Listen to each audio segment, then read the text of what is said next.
Hello! Hi అండి. అందరికీ నమస్తే. ఎలా ఉన్నారు? అంతా బాగున్నారా? నేనైతే చాలా బాగున్నాను. మీరు కూడా బాగుండాలని నా దేవుడినైతే మనస్ఫూర్తిగా కోరుకుంటున్నాను. అండ్ వచ్చేసి నిన్నటి వీడియోలో నేను చెప్పాను కదా! రేపటి నుంచి సప్త శనివార వ్రతం మొదలు పెడుతున్నాను అని. ఈరోజైతే మొదటి వారం పూజ అనమాట.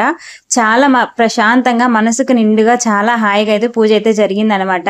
బట్ నాకు వీడియో షూట్ చేయడమే కుదరలేదు. ఇలా సగం సగం వీడియోనే నేను షూట్ చేశాను. అందుకనేసి లాంగ్ వీడియోగా అయితే అంటే ఎక్కువ లెంతీ వీడియోగా అయితే నేను పోస్ట్ చేయడం లేదు. దీన్నే ఒక 1 మినిట్ వీడియోగా అయితే పోస్ట్ చేస్తున్నాను.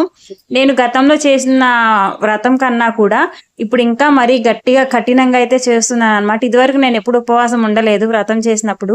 కానీ ఇప్పుడైతే వ్రతంలో ఖచ్చితంగా 7 వారాలు కూడా నేను ఉపవాసం ఉంటాను అని చెప్పేసి నేను దేవుడికి మొక్కుకొని నేనైతే ఈ రోజు నుంచి మొదటి వారం పూజనైతే మొదలు పెట్టుకున్నాననమాట. రాబోయే 7 వారాలు దానికి వడ్డీ ఒక వారం కలుపుకొని మొత్తం 8 వారాలైతే నేను సప్త శనివార వ్రతం అయితే చేసుకుంటున్నాను. సో, ఈ వీడియోకి సంబంధించి అండ్ ఈ వ్రతానికి సంబంధించి ఎవరికైనా ఏదైనా డౌట్ ఉన్నట్లయితే నాకు కామెంట్ చేయండి. నెక్స్ట్ వీక్ నేను పూజ చేసుకునేటప్పుడు మాత్రం తప్పకుండా నేను మీకైతే ఎలాంటి డౌట్స్ ఉన్నాయి ఏమున్నా కూడా నేను క్లియర్ చేశాననమాట. డీటెయిల్‌గా కంప్లీట్‌గా అయితే నేను మంచిగా వీడియో అయితే మీకు షూట్ చేసి అప్‌లోడ్ చేశాను.